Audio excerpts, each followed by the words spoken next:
એટલે રેસ્ટોરન્ટ છે ને તો ત્યાં જઈને તમારે છે ને આ છેલ્લા 3 નંબર દેખાડવાના છે અને ત્યાં પર ક્લિક કરવાનું એટલે આ રીતે આવી એક ઓર્ડર ડિલિવર થાય. તો કેમ છો વાલાઓ, મોજમાં? જય દ્વારકાધીશ મારા બધા વાલીડાઓને. તો ભાઈ આજનો વિડીયો એ લોકો માટે છે જે ઝોમેટોમાં નવા જોઈન થાય છે અને એ લોકોને જે પહેલો ઓર્ડર કમ્પ્લીટ કરવાનો હોય ને એની વિશે પૂરી જાણકારી નથી. તો આજના વિડીયોમાં હું તમને છે ને A to Z વસ્તુ કહેવાનો છું, જેમાં રેસ્ટોરન્ટ પર જઈને તમે નંબર દેખાડો તો પછી એ ઓર્ડર આપે, પછી કઈ રીતે પિકઅપનું સ્લાઇડ મારવું, પછી બાય ચાન્સ કેશ ઓન ડિલિવરીનો ઓર્ડર આવ્યો હોય કે પછી ઓનલાઈન કસ્ટમરે પે કર્યા હોય તો એ બધી જાણકારી આ વિડીયોમાં દેખાડી.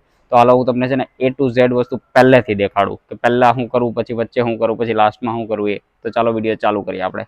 તો ભાઈ સૌથી પહેલાં તો તમારે છે ને એપ્લિકેશન ઓપન કરી લેવાનું. આ એપ્લિકેશન ઓપન કરી લીધું એટલે તમારે નક્કી કરી લેવાનું કે તમારે કેટલાથી કેટલા વાગ્યા સુધી કામ કરવું છે. મોસ્ટ ઓફ એને ઓફર જ્યારની હોય ને ત્યારથી જ કામ કરવાનું.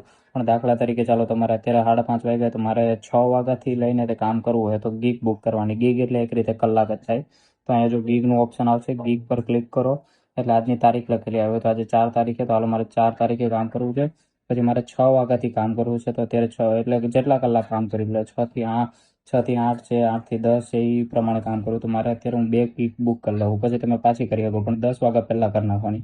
તો અત્યારે આ 2 ગીગ 4 કલાક મારે કામ કરવું છે તો એટલી મેં ગીગ બુક કરી નાખી. તો અહીંયાથી ગીગ બુક થઈ ગઈ.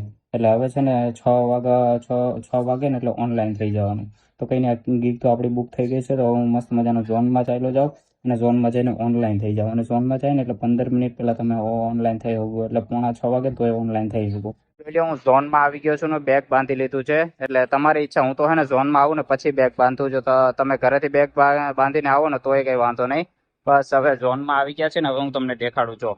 અત્યારે છે ને મારો આ ઝોન છે, મારો ઝોન છે ને લસકાણાથી ચાલુ થાય એટલે આ જો આખો હું તમને મારો ઝોન દેખાડું.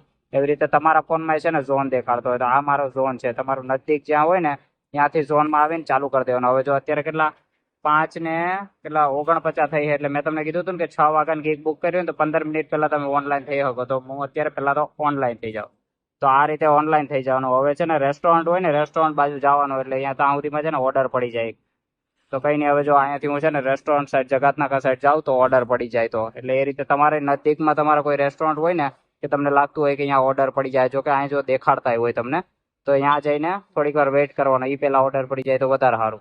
કે ભાઈ આજનો પહેલો ઓર્ડર પડી ગયો છે. આ રીતે કંઈક તમને દેખાશે. આ 23 રૂપિયાનો ઓર્ડર છે અને આ આપણે જે રેસ્ટોરન્ટથી પિકઅપ કરવાનું હોય ને 600 મીટરે પિકઅપ છે. અને એના સિવાય રેસ્ટોરન્ટથી તમે ઓર્ડર લઈ લો ને એ પછી કેટલા 1.5 કિલોમીટર 1.27 કિલોમીટર તમારે ઓર્ડર દેવાનો છે. અને અહીંયા તમને છે ને રેસ્ટોરન્ટનું નામ બતાવીએ તો આ જોઈ લો, અહીંયા બર્ગર કિંગેથી મારે ઓર્ડર લેવાનો છે, એનું એડ્રેસ છે. તો આ રીતે, અને આ ટાઈમર પૂરો થાય ને એ પહેલાં તમારે ઓર્ડર એક્સેપ્ટ કરી લેવાનો. તો હાલો સૌથી પહેલાં તો હું ઓર્ડર એક્સેપ્ટ કરી લઉં. તો આ રીતનું કંઈક દેખાડીએ તમને, ઓર્ડર પડે ને ત્યાં એક્સેપ્ટ કર્યા પછી છે ને આ મેપ છે. તો અહીંયાથી તમને રેસ્ટોરન્ટનું લોકેશન છે ને, તો હાલો આપણે રેસ્ટોરન્ટના લોકેશને જવું ને તો અહીંયા મેપ પર મારી દઈ. આ રેસ્ટોરન્ટનું શું કહેવાય લોકેશનનું મેપ દેખાઈ ગયું. તો હાલો અહીંયા પૂગી જઈએ સૌથી પહેલાં, તો પછી આગળની પ્રોસેસ તમને દેખાડું. જોઈ લો ભાઈ, બર્ગર કિંગ આપણે રેસ્ટોરન્ટે પહોંચી ગયો છું. હવે છે ને કંઈક આ રીતે છે ને તમારે લોકેશન પર પહોંચી જાવ ને રેસ્ટોરન્ટની એટલે આ રીતે સ્લાઇડ મારી દેવાનું. તો આપણે આ સ્લાઇડ મારી દઈ એટલે જો અહીંયા લખેલું આવે છે કે ઓર્ડર ઇઝ રેડી. નકર ઓર્ડર રેડી ના હોય તો ખાલી પિકઅપ ના આવે એવું જ કંઈક લખેલું હોય. અહીંયા જો લખ્યું છે ઓર્ડર ઇઝ રેડી એટલે રેસ્ટોરન્ટ છે ને, તો ત્યાં જઈને તમારે છે ને આ છેલ્લા 3 નંબર દેખાડવાના છે. અને 1126 છે ને એ છેલ્લા 3 નંબર એટલે મોબાઈલ દેખાડી દેવો એટલે આ નંબરનો ઓર્ડર અહીંયા મૂક્યો હોય તો લઈ લેવાનો, કાં તો પછી એ લોકો ઓર્ડર દે. અને એના પછી આ શું કહેવાય અમુક જે રેસ્ટોરન્ટ હોય ને એમાં તમારે આ બિલનો ફોટો અપલોડ કરવો પડે અને અમુક જગ્યાએ ન દેવો પડે. તો આમાં દેવાનું આવે છે ઓપ્શન. તો કંઈ નહીં, અત્યારે તો હું અહીંયાથી ઓર્ડર લઈ લઉં અને પછી આ ફોટો નાખવાનો આવે ને એ તમને દેખાડું કે કઈ રીતે.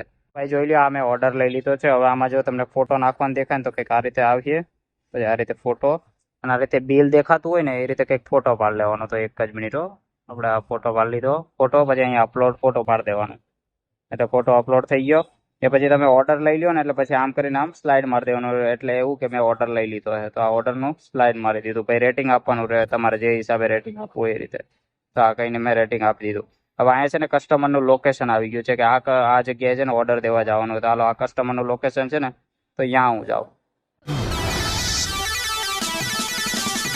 કસ્ટમરની લોકેશન પર આવી ગયું છું. અહીંયા ઓર્ડર દેવાનો છે આ મેઘ મલ્હાર. તો સૌથી પહેલાં તો છે ને તમારે જે આ મેઘ મલ્હાર છે ને ત્યાં આખું એડ્રેસ જોઈ લેવાનું. મેઘ મલ્હાર રેસિડેન્સી છે, પછી એના સિવાય બિલ્ડિંગ નંબર છે, પછી કયા માળે દેવાનું છે ને એ બધું જોઈ લેવાનું. અને અત્યારે છે ને આ એક માર દેવાનું કે રીચેટ સપોર્ટ એટલે લોકેશન, આપણે જે કસ્ટમરની લોકેશન છે ને ત્યાં હું આવી ગયો. તો આ રીતે મારી દેવાનું. તો અત્યારે તમે મારી દીધું. તો અત્યારે અહીંયા જો તમને દેખાડે છે કે કેશ ઓન ડિલિવરીનો ઓર્ડર છે, એટલે કેશ ઓન ડિલિવરી એટલે કસ્ટમર પાસે પૈસા લેવાના છે. બાકી છે ને અહીંયા જો ઓનલાઈન હોય ને તો અહીંયા લખેલું હોય કે ઓનલાઈન પે, એટલે આ કસ્ટમર પાસે જઈને અત્યારે તમારે કેશ ઓન ડિલિવરી એટલે 230 રૂપિયા અહીંયા લખેલા છે. જો એ સ્કેન કરવા માંગે તો અહીંયા એને કહેવાનું કે સ્કેન કરી દો, અને જો સ્કેન કરવા ન માંગે અને તમને રોકડા દે તો અહીંયા પર ક્લિક મારીને ડિલિવર કરવાનું. સૌથી પહેલાં તો છે ને હું અંદર જઈને પહેલાં ઓર્ડર દઈ દઉં, પછી તમને આગળનું દેખાડું.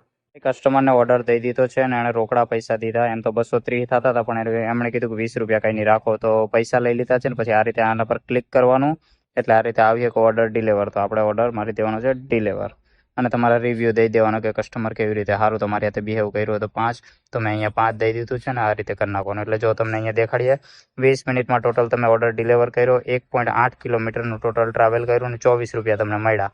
અને પછી આ રીતે પાછું નીચે આવી જવાનું, એટલે પાછું તમને પહેલાં જે ઇન્ટરફેસ દેખાતું હતું ને એ રીતે જ દેખાય. અને અત્યારે હવે તમારે પાછો નવો ઓર્ડર પડીએ પછી મેં તમને દેખાડ્યું ને એ રીતે. ક્યારેક ક્યારેક આવી રીતે બેગની સેલ્ફી માંગે તો બેગની સેલ્ફી ક્યાં, બેગનો ફોટો માંગે તો બેગનો ફોટો દઈ દેવાનો. તો હવે પછી નવેસરથી પાછું મેં તમને સ્ટાર્ટિંગથી દેખાડ્યું ને કે ઓર્ડર પડીએ તમારે પિકઅપ કરવાનો, રેસ્ટોરન્ટે જવાનું, એ જ બધી પ્રોસેસ પછી પાછી દેખાડીએ. તો આ રીતે તમે તમારો છે ને પહેલો ઓર્ડર કમ્પ્લીટ કરી શકો. તો આવી રીતે તમે તમારો છે ને પહેલો ઓર્ડર કમ્પ્લીટ કરી શકો. તો બસ આજે તો વિડીયો, આ વિડીયો તમને કેવો લાગ્યો કમેન્ટ બોક્સમાં કમેન્ટ કરી નાખજો. તો મળીએ હવે નવા વિડીયોમાં. જય દ્વારકાધીશ.